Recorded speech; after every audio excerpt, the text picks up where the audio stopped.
আসসালামু আলাইকুম। আইসিটি বাংলাদেশের পক্ষ থেকে আপনাদের সবাইকে স্বাগতম। আজকের এই পর্বে আমরা দেখব কিভাবে মাইক্রোসফট ওয়ার্ডের ড্র মেনু নিয়ে কাজ করবেন, অর্থাৎ আপনার ডকুমেন্টের মধ্যে কিভাবে ড্র করবেন সেটি আমরা দেখব।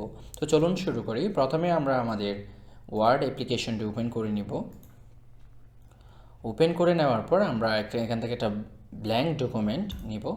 ব্ল্যাঙ্ক ডকুমেন্ট নেওয়ার পর আমরা এটাকে একটু সেভ করে নিই। প্রথমে সেভ কীভাবে করতে হয়, ফাইলে গিয়েও আপনি সেভ করতে পারেন। এই যে সেভ এসে ক্লিক করতে পারেন, সেভে ক্লিক করতে পারেন, অথবা কন্ট্রোল এস দিয়ে আপনি সেভ এস করতে পারেন। সেভ, ওকে। ব্রাউজ, কোথায় ব্রাউজ করব সেটা একটা বলে দিচ্ছি। আমি ডেস্কটপে ব্রাউজ করব। ডেস্কটপে যেহেতু ড্র মেনু নামে একটা ফাইল আছে, আমি এটার উপর ওভাররাইট করে দিচ্ছি, অর্থাৎ এটার উপরে ফাইলটা রিপ্লেস হয়ে যাবে। এই রিপ্লেস এক্সিস্টিং ফাইল, অর্থাৎ আগের ফাইলের মধ্যে আমি এটা কী করতে দিচ্ছি, রিপ্লেস করে দিচ্ছি। ওকে, তাহলে আমাদের ফাইল অর্থাৎ আমাদের ডকুমেন্টটা রেডি হয়ে গেল, ওয়ার্ড ডকুমেন্ট। সেটার নামটা কি দিয়েছি আমরা, ড্র আন্ডারস্কোর মেনু।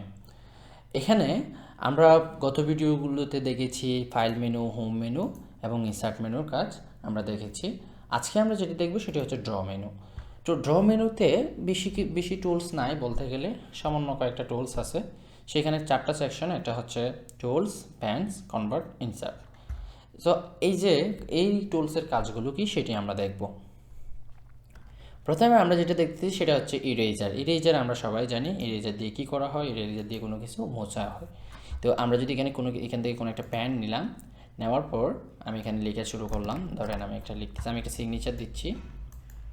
সো মনে করেন আপনি একটা সিগনেচার ড্র করবেন, অথবা আমি আবার দিচ্ছি, মনে করেন একটা সিগনেচার ড্র করলেন ধরেন, অথবা আপনি কাউকে কিছু বুঝাতে চাচ্ছেন, তখন আপনি ডকুমেন্ট এখানে একটা সূত্র লিখতে হচ্ছে, স্কোয়ার প্লাস বি স্কোয়ার। এভাবে চাইলে আপনি নিজের মতো করে ড্র করতে পারেন। তো এখান থেকে আপনি চাইলে এই কালারটা চেঞ্জ করে দিতে পারেন, অর্থাৎ আপনি থিকনেসটা বাড়াইতে পারেন, অর্থাৎ যে কলমের যে পয়েন্টটা থাকবে সেটা বাড়াইতে পারেন। এখানে ক্লিক করে এই ড্রপ ডাউনে আইকনে ক্লিক করলে আপনারা দেখেন কালার, এখান থেকে আপনি চাইলে নিজের মতো করে কালার চেঞ্জ করতে পারেন। এভাবে আপনি ড্র করতে পারেন, অথবা আপনি এখান থেকে চাইলে পেন্সিল নিতে পারেন। আমাদের যে পেন্সিল ব্যবহার করি এরকম স্কেচ করার জন্য, আপনি চাইলে বিভিন্ন রকম পেন্সিল নিতে পারেন। এরপরে পেন্সিলের বিভিন্ন রকম কালার আছে, আপনি কালার নিতে পারেন। আমরা যে থিকনেসটা যদি বাড়াইতে হয় আপনি বাড়াইতে পারেন। এভাবে আপনার যে কোনো ডিজাইন আপনি এখানে এটা দিয়ে করে ফেলতে পারেন। এরপর হাইলাইটার আছে, বিভিন্ন রকম হাইলাইটারও আপনি ব্যবহার করতে পারেন।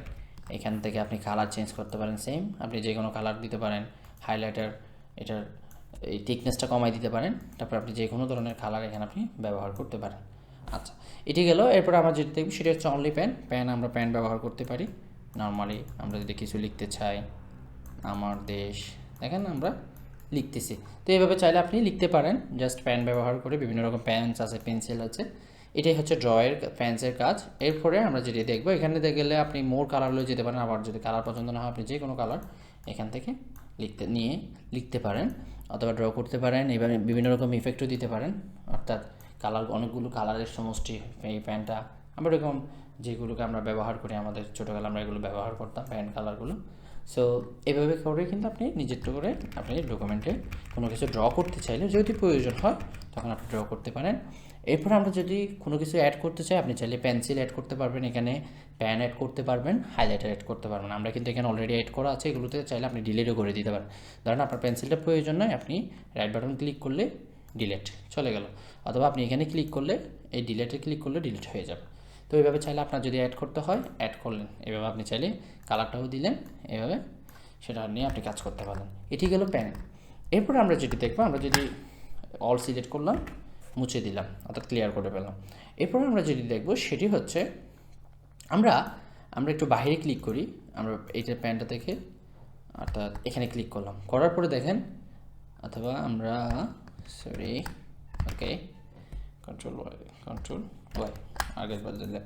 এরপর আমরা যেটি দেখবো সেটি হচ্ছে কনভার্টে আপনি যখন ফ্যান অথবা অন্য কোনো জায়গায় সিলেক্ট থাকবেন, তখন কিন্তু দেখেন আমরা কিন্তু এই প্যানে যদি আপনি সিলেক্ট না থাকেন, এই প্যানের মধ্যে যদি আপনি সিলেক্ট না থাকেন, তখন কিন্তু এই রটা অনেক সময় হাইট থাকবে।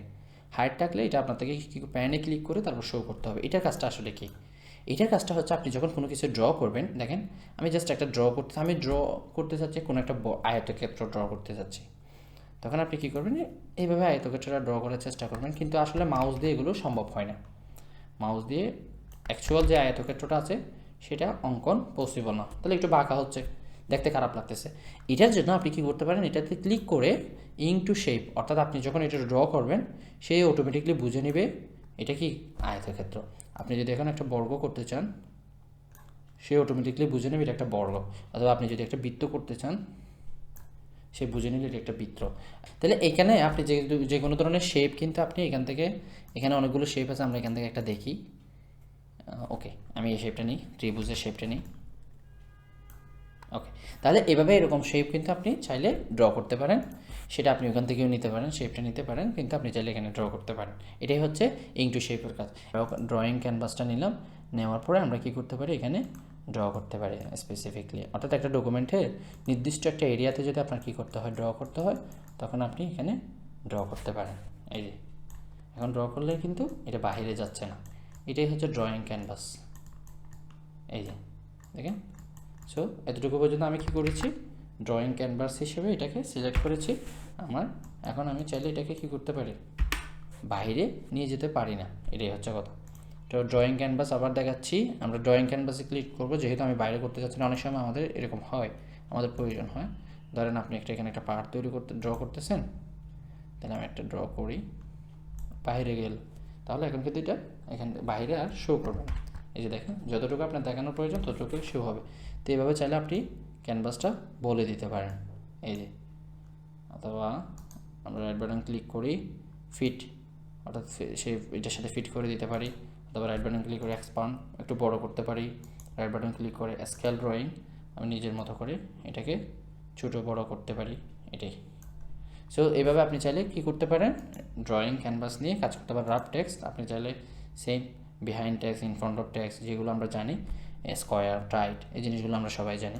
তো এটাই ছিল ড্রয়ের কাজ, কীভাবে আপনি ড্র মেনুতে কাজ করবেন, কীভাবে আপনি টুলস, ইরেজার কি, এগুলো সব ইরেজ করবে, এতটুকু।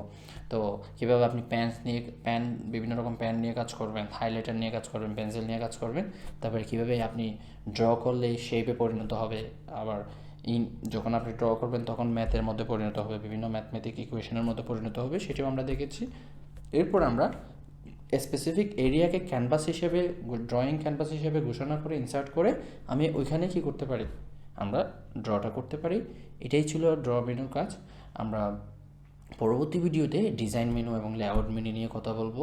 তো সবাইকে ধন্যবাদ আমার সাথে থাকার জন্য, পরবর্তী ভিডিওটি দেখার জন্য সবার কাছে অনুরোধ করা হচ্ছে। আল্লাহ হাফেজ।